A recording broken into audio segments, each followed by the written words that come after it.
According to my studies, I found out that one of the least recognized but most important reformers in the history of Mohammedan Islam was Mustafa Kamal AtaTurk, the father of the Turkish Republic. Will you elaborate? I'm glad you asked this question because it is so relevant to what is happening especially in Turkey today. I would certainly like to share his story with our listeners because it shows that when there is a will, there is almost always a way. Mustafa Kamal AtaTurk was born in 1881 in Selanik, Ottoman Empire, to Muslim parents and grew up under the Ottoman Caliphate. He was a very gifted army officer and was later appointed as commander-in-chief. He was a revolutionary statesman and the founder of the Republic of Turkey as well as its first president. Mustafa Kamal proved himself an intelligent and extremely capable military officer while serving as the divisional commander at the Battle of Gallipoli. He became an outstanding frontline commander and gained much respect and admiration from his troops and his former enemies for his abilities and his chivalry in victory. Following the defeat of the Ottoman Empire at the hands of the Allies and the subsequent attempt for its partition, Mustafa Kamal refused to let the dismemberment of his country to occur and was instrumental in leading the Turkish national movement in what would become known as the Turkish War of Independence. Having established a provisional government in Ankara, he defeated the forces sent by the Entente powers. His successful military campaigns led to the liberation of the country and to the establishment of the Republic of Turkey. As the first president of Turkey, Ataturk embarked upon an unprecedented program of political, economic, religious and cultural reforms. As an admirer of the Enlightenment, Ataturk sought to transform the ruins of the Ottoman Empire into a modern, democratic and secular nation-state. The principles of Ataturk's reforms are often referred to as Kemalism and continue to form the political foundation of the modern Turkish state. Mustafa Kamal was 42 years old when the Republic of Turkey was formed in 1923.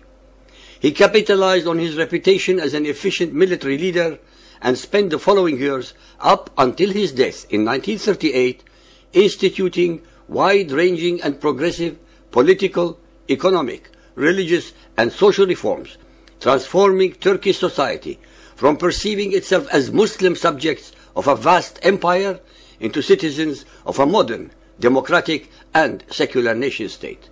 He was one of the few leaders of a predominantly Mohammedan Muslim country in the world who understood the reason for the total collapse of the Ottoman Empire.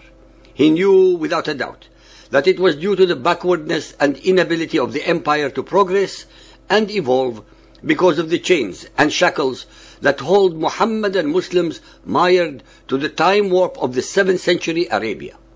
He comprehended fully that because of the Quran and Muhammad's Sunnah, they can never change. He was the only leader in the history of Mohammedan Islam who was able to attempt to unchain his people by the use of extreme measures and get away with it.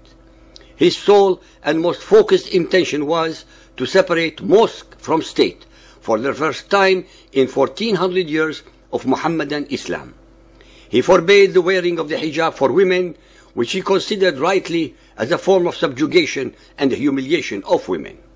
He propelled Mohammedan women into the 20th century with education, more freedom and equality than they had ever had in the last 1400 years of Islamic rule.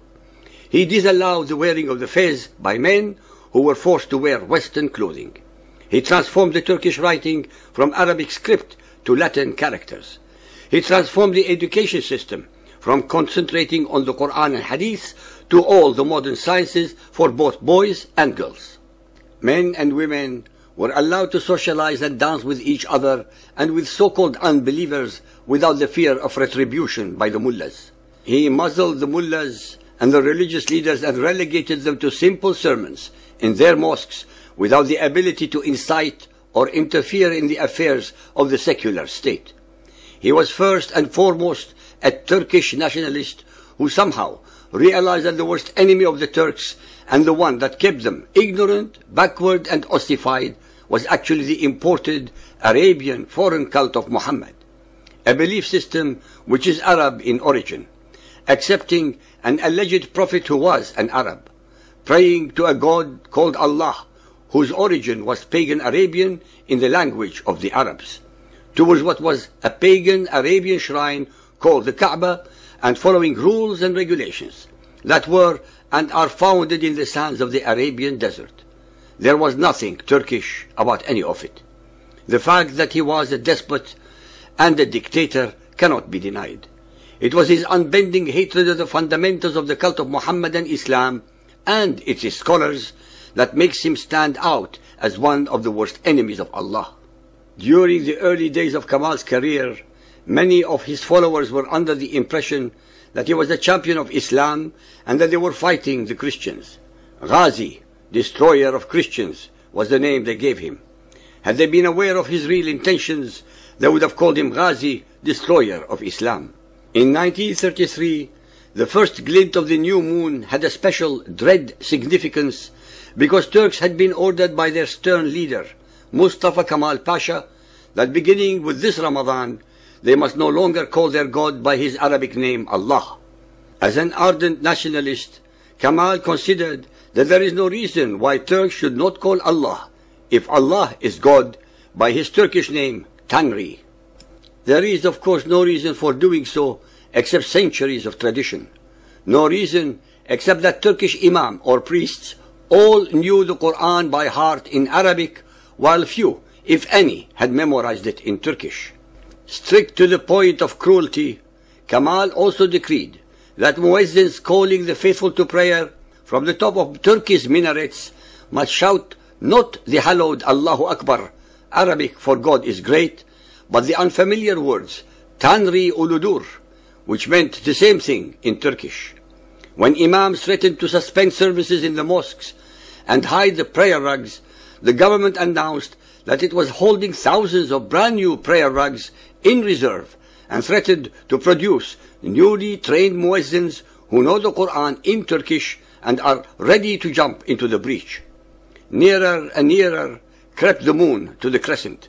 Ramadan was almost upon Turkey when officials of the Department of Culture, which includes religion, screwed up their courage and told Kemal that he simply could not change the name of Turkey's God, at least not that year. Already, several muezzins had been thrown into jail for announcing that they would continue to shout Allahu Akbar. After centuries of indoctrination, the mostly peasant populace were getting agitated and matters could have turned ugly, as they obviously sympathized with the Allah criers.